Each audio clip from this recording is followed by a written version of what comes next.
Good afternoon from the Central California coast. You can see we're looking out on some relatively unsustainable agriculture, heavily dependent on pesticides and petrochemicals. They like to grow the brassicas and whatnot, relatively close to the Pacific Ocean. Pacific Ocean's about half a mile inland, and it's because there's a milder climate here than about 30 miles inland, where it does get a little hot. Now, I want to pay attention to something down here. You can see there's just a nice smattering of ripped up bird parts, and right over here we got a little coagulated what you would call an owl pellet, and that's because, of course, there's some bird of prey likely hangs up on top of that telephone pole right there, slowly ripping to shreds his passer in prey, and then, of course, barfing up a cute little owl pellet like you got right there. Okay, let's head to the dunes. The dunes just inland from the Brassica shit fields. You can see got some nice Pacific willow, Salix species, and pretty easy to actually get up here. We'll keep moving. Oh yeah, it's windy and chilly here, catching that nice ocean breeze up here in the dunes. Real nice place to be during a pandemic. As you can see, you got roots just everywhere and with this shit. And that be to the nature of the shifting dune sands. Right here we got a pretty rare plant, member of the salvia and mint family, Lamiaceae. This is Monardella undulata, subspecies crispa. This one's a rare one. You can see it's already half buried. Again, this is the dune habit. Okay, this guy's perfectly adapted to the dunes here. This is an annual plant. Smells pretty nice. Got the square stems right there. Okay, and the opposite leaves. Too bad it's not in flower. I'd love to show them to you. They're real bangers, but it is emitting those pungent mint family terpenes that smell so nice. You can see in Leptosyne, in Stachys, and of course in salvia. You got a nice leaf texture too. Almost, I guess you could almost call it bolate. And of course, it's got those undulating leaf margins. Ooh, see that? Like a little roller coaster over there. And lastly, there's that Monardella undulata crispa. Found a couple flowering. Most aren't flowering yet. These are a couple early risers. There you go. Inflorescences of verticillester. It's a cluster of flowers whirled around a central axis. Again, Monardella coyote mint. Smells absolutely wonderful. Got the undulating leaf margins. Got some hairs on that square stem, mint family Lamiaceae, and got bilaterally symmetrical florets in there, bilaterally symmetrical flowers. Oh, it's kind of chilly. Anyway, here you go. Look at that nice rippling on the sand. And here's a beautiful plant, but of course it's a non-native invasive weed, member of the Brassica family. Look at those 4 petals up there, and look at those fruits, those ovaries, of course, maturing into a fruit called the Salix, which is apomorphia to Brassicaceae, of course. Anyway, this is a Cacile maritima. It's found on in Europe, and I believe on the shores of northern Africa, found in Morocco, Iran. It's basically everywhere now. Kind of like coronavirus. Too soon? Maybe. Whatever. Anyway, look at this. A beautiful plant, but again, pretty invasive. Again, 4 petals, and stamens of unequal lengths in 2 different pairs, but of course I have to dissect that fucker to show you. And again, fruits are a Salix. Pretty plant though, and it seems to be pretty adaptable to these shifting dune scenes. Oh, look out over the nice shifting dune landscape. Remember, dunes are constantly moving. That's why you see all these exposed roots. And with this shit, maybe it'll be buried in a month. Maybe it'll be buried in 2 weeks. Anyway, here's another plant with 4 petals. Member of the evening primrose family, Onograceae. Remember, it's got 4 petals, just like the unrelated cacile that I showed you earlier. This is Camissoniopsis. You can see it's got a woody stem. It's a perennial, not an annual. Thus, it's not any of the Camissonias that grow in here. These evening primroses are quite beautiful. Look at that stigma. You got 4 petals and then kind of a little globular stigma right there. That's the female part, the receptacle. And you got, how many fucking stamens you get there? Looks like you got about 8. Multiples of 4 with most of this family. Got a nice little dentate margin to those leaves. And it looks like you got a little fuzzy indumentum on the top of those leaves as well. A lot of these smell very good. Where's the fruits here? Let's get a nice shot of the fruits. There's that fruit. It's swollen ovary. See that? Even the damn ovary's got look at those strigos hairs. Covered in hairs to deal with those harsh, punishing ultraviolet rays. A nice little marshy depression amongst the dunes here. You got another member of the Brassica and the kale and the mustard family. Brassicaceae. This is colloquially known as the wallflowers. This is a species in the genus Erysimum. You can see you got your 4 petals right there.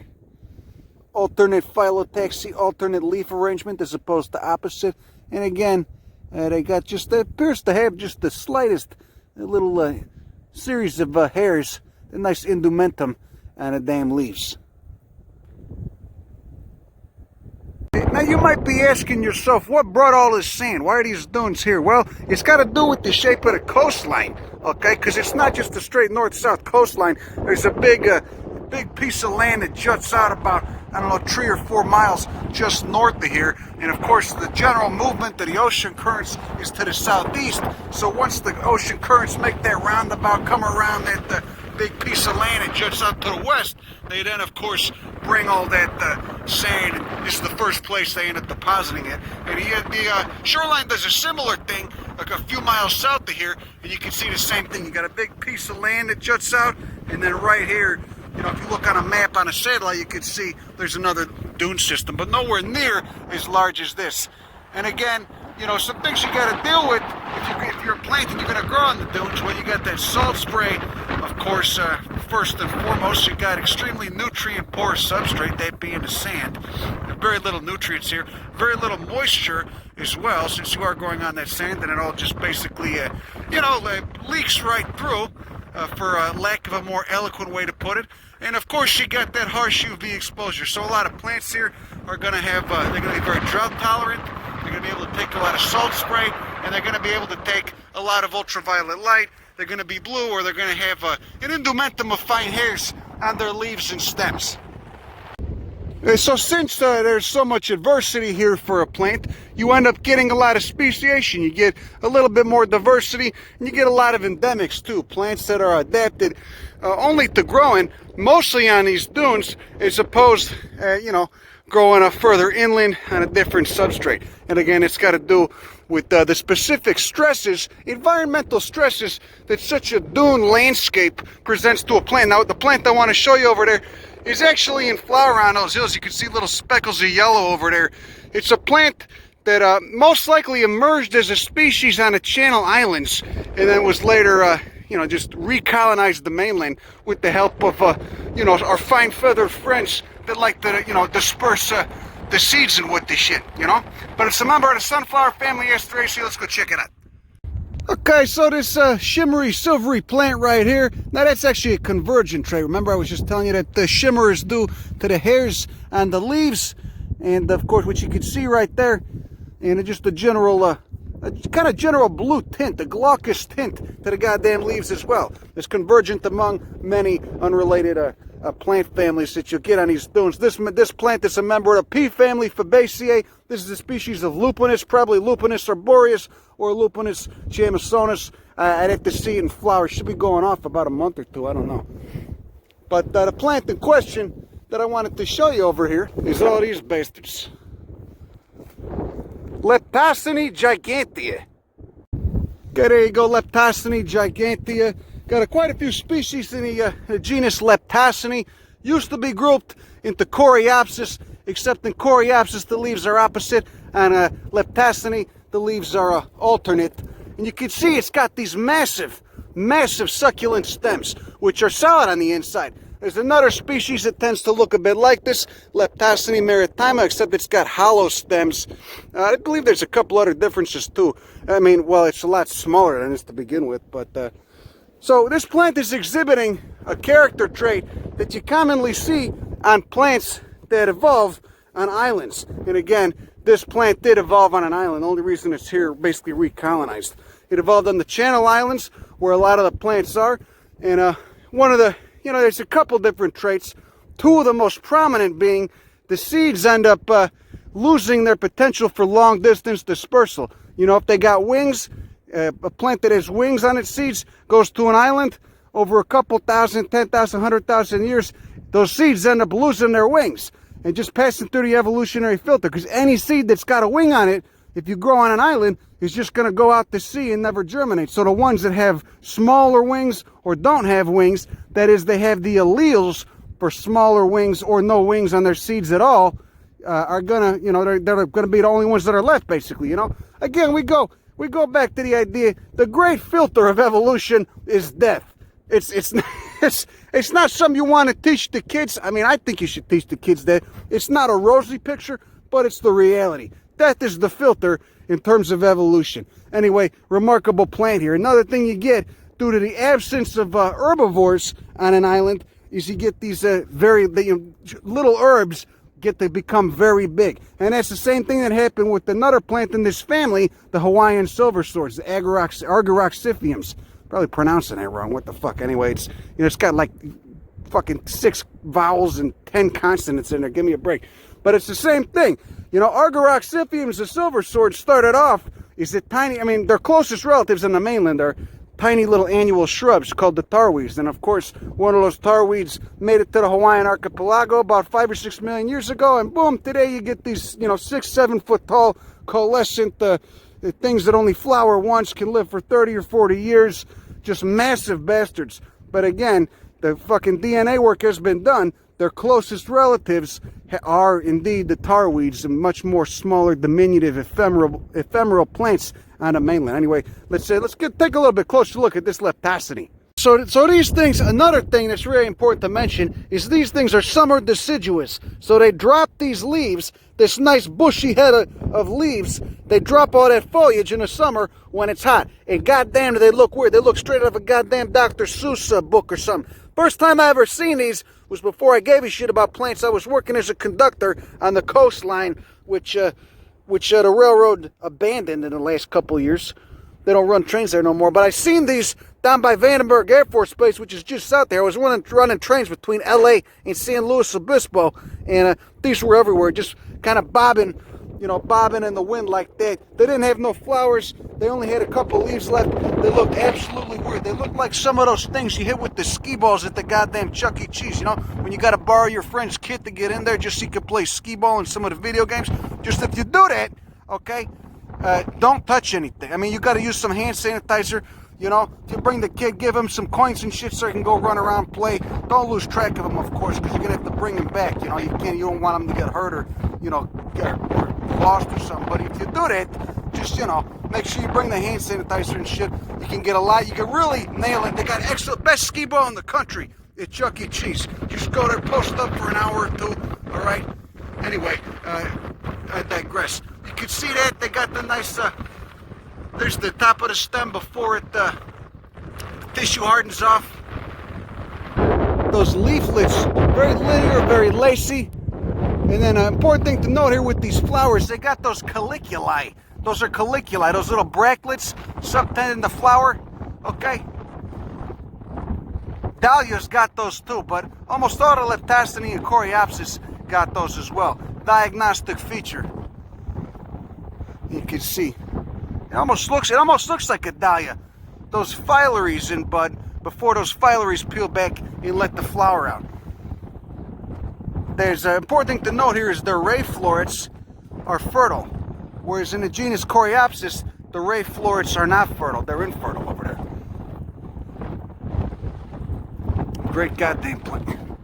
So, I've been seeing a lot of these things nibbled on. There's a nice one that was nibbled on recently. And then, of course, just a smattering of little brown pelts, which means there's deer here, which means there's lots of ticks. But there's always ticks in coastal scrub. So when you come out here, you just got to check your ass nice. Look at this excellent specimen. Tree and candelabra shape to it, almost candelabra-like. Okay, Leptosyne gigantea. Look at that beautiful head of flowers over there. I've seen Leptosyne maritima down in Baja, but not this. This species doesn't grow in Baja California. You get on Guadalupe Island in Baja California, but not on the mainland. I believe it's only a small stretch of the mainland that it grows on, but it does grow on most of the Channel Islands, and it does grow on Guadalupe Island as well. Leptosyne maritima, again, is much smaller, and it's got those hollow stems. And again, 2 or 3 months, the flowers are gone. The seed takes about 12 weeks to mature, and then all the leaves will be gone too, and it'll just look like a goddamn dead stock. Prepped for summer, okay? Then you got Ericameria ericoides, same family, sunflower family, Asteraceae. Get up there, look at that nice foliage, so glandular. It's glandular and it's got a lot of hairs on it too. And some nice willows, Salix. Already pulled a couple ticks off me. Just wonderful plants. Okay, here's another guy, non-native invasive member of the ice plant family, Isoaceae. This is Conicosia pugianiformis. Puccioniformis, and just like Joey Pucci, who lives in Melrose Park and used to work for that cement company, as well as Victory Auto Wreckers. Anyway, this thing, you can see it's succulent. It does crassulacean acid metabolism, which is, just basically a means of limiting water loss during the day. You got plants have to take in carbon dioxide through those stomata, those little gas pores, looks like kind of like a coin purse, taking a carbon dioxide. Instead of taking it in during the day, any plants that do camp photosynthesis take it in at night, and then they store it in the form of malic acid, and then next day when it heats up and the sun's out, they close those stomata so they don't lose water through those stomata as well, and then they go about their photosynthetic activity, taking that malic acid and getting the photosynthetic machines going with the shit, with all the chloroplasts and whatnot. But this guy's, like I said, he's not native, he's invasive, probably wonderful plant where he's native in South Africa, but here it's kind of a pain in the ass, tends to form a monocrop. So I tend to rip them out so that they don't compete with some of our other lovely succulents, like this Dudleya lanceolata over here. Southern California Dudleya, different family, Crassulaceae. That camp photosynthesis is a convergent trait in many plants. That is, they didn't derive it from a shared common ancestor. They just, different groups evolved it on their own. So it's not a homologous trait, it's convergent. There you go, there's that flower again. This one kind of looks like shit. It's a little bit old. Another thing to note about this, though, about this family, the Isoaceae, and you only get 2 native species in California. One's Trianthema and the other one is, I forget, it begins with an S. Anyway, anytime you see a flower like this in California, it's most likely non-native. And most likely invasive. Ice plant, same thing. Very invasive on the beaches here. But interesting flower morphology. These yellow fringy shits are not true petals. They're just sterile stamens. They're staminodes. They're sterile male parts that don't produce any pollen and are basically just there to work as attractants. The true stamens, the true sexy male parts, are down there. You see those little yellow anthers. They seem to have gotten wet, or maybe this flower's just wrapping it up for today. But so I can't really show you more of the flower morphology, but it's still pretty interesting. Not true petals, staminodes, and a lot of the flowers in his family in Isoaceae do that. Want to show you one last plant real quick. This is in the family Montiaceae, famous plant, edible too, Claytonia perfoliata. Miner's lettuce is the name. Families Montiaceae, orders Caryophyllales, same order as cacti and beets and whatnot. And they actually get a lot bigger than this. There's a lot of weird Claytonias out there too.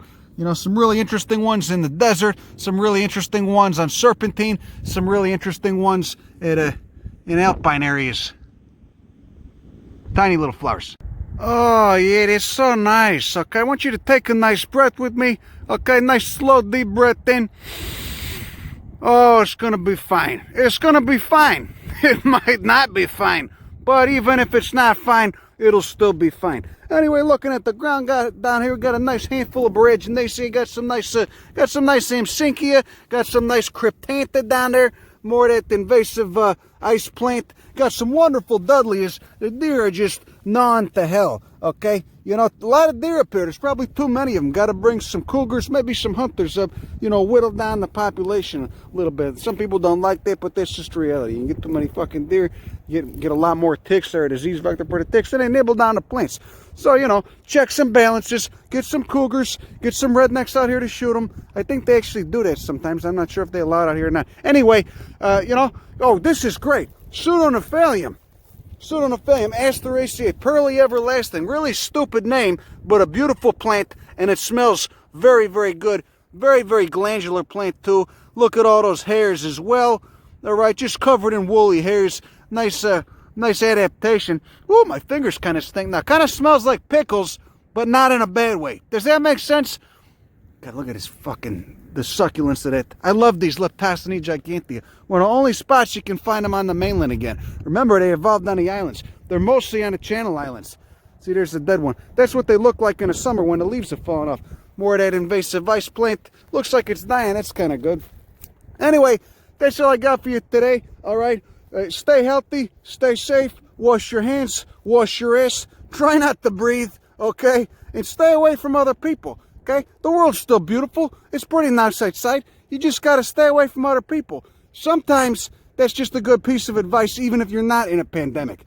Anyway, it's going to be fine. Don't worry about it. Even if it's not going to be fine, it's going to be fine. All right, that's all I got for you today. Have a lovely rest of your evening. Go fuck yourself. Bye.